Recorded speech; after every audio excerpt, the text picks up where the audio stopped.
dit gaan sommer baie goed saam met Tannie vandag.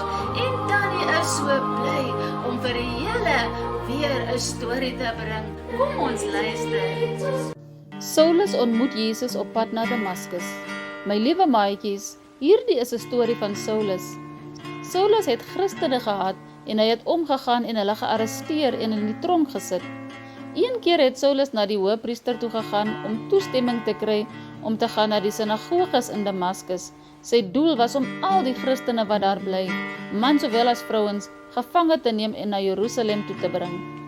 Toe hy op pad na Damaskus kom, het daar skielik 'n lig uit die hemel op hom gestraal. Hy het op die grond neergeval en 'n stem vir hom hoor sê: Saulus, Saulus, waarom vervolg jy my? Wie is u, Here? Vra Saulus toe. Ek is Jesus, antwoord hy. Dit is vir my wat jy vervolg, maar staan op en gaan na die stad toe. Daar sal vir jou gesê word wat jy moet doen. Die mense wat saam met hom op pad was, het sprakeloos gestaan. Hulle het die stem gehoor, maar niemand gesien nie. Toe Saulus van die grond af opstaan en sy oë oopmaak, kon hy nie sien nie. Hulle het sy hand gevat en hom na Damaskus toe gelei. 3 dae lang kon hy nie sien nie en het hy niks geëet of gedrink nie.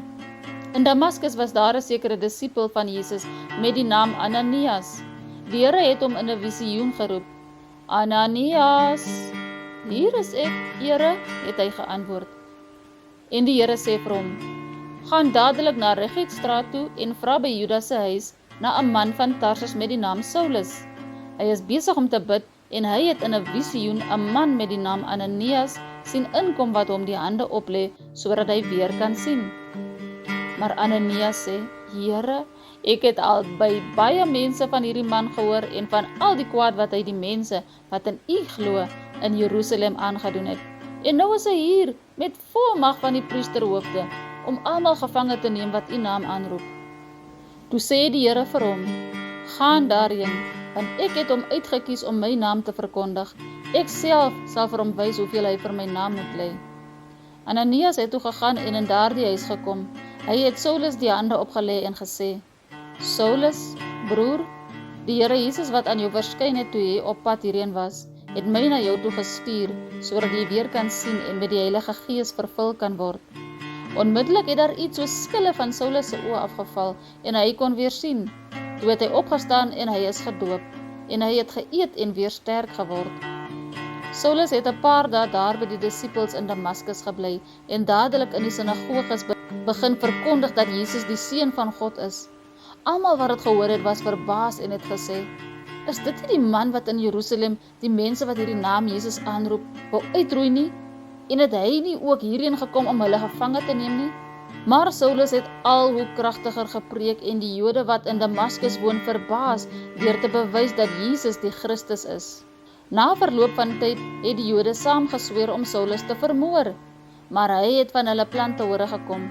Dag na dag was hulle by die stad se hekke op die uitkyk om hom dood te maak, maar Saulus se volgelinge het hom eendag geneem en in 'n mandjie laat afsak deur 'n opening in die stadsmuur.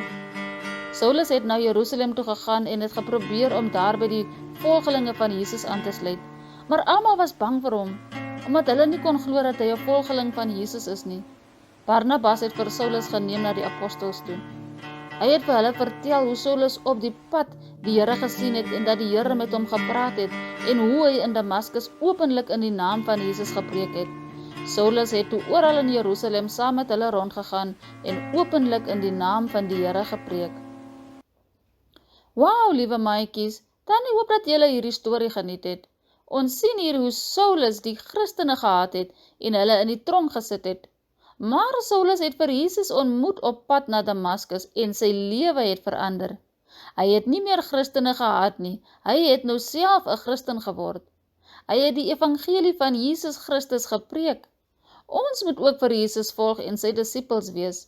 Ons moet vir mense vertel dat Jesus Christus die redder is en dat as hulle in hom glo, hulle hemel toe kan gaan.